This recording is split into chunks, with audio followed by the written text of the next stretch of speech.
Blackstone Audio presents The Sixth Victim by Tessa Harris. This book is read by Fiona Hardingham and Gemma Dawson. In loving memory of my father, Geoffrey Pennell, who passed over while I was writing this novel. I stood within the city disinterred, and heard the autumnal leaves like light footfalls of spirits passing through the streets. Percy Bysshe Shelley, Ode to Naples, 1820. Author's Notes. First of all, I know that when I decided to write a novel set in Whitechapel at the time of the Jack the Ripper murders, I was inviting scrutiny from the many thousands of experts on the subject, also known as ripperologists.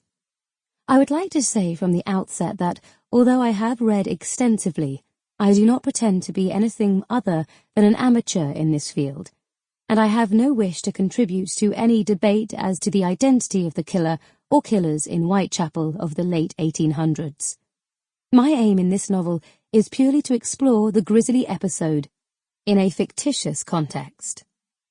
I would also like to acknowledge that the title of this novel is, in itself, controversial.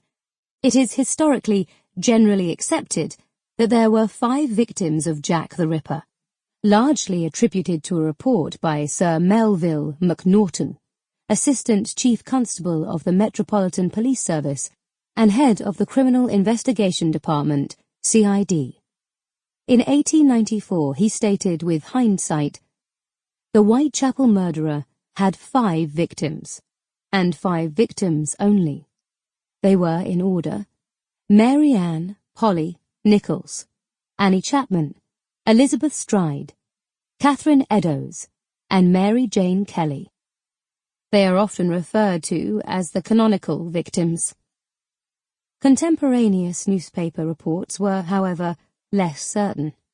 For example, in both the Daily News and the New York Times, Annie Chapman, the Ripper's second victim if we stick to the canonical 5, was actually referred to as the 4th victim.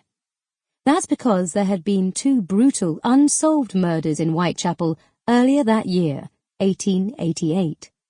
Some commentators believe that the second of these victims, Martha Tabram, may also have been the Ripper's first victim. In my fictional account, I take hers as the first Ripper murder.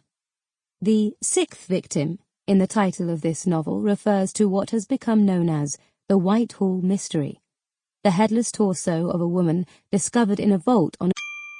Sample complete. Ready to continue?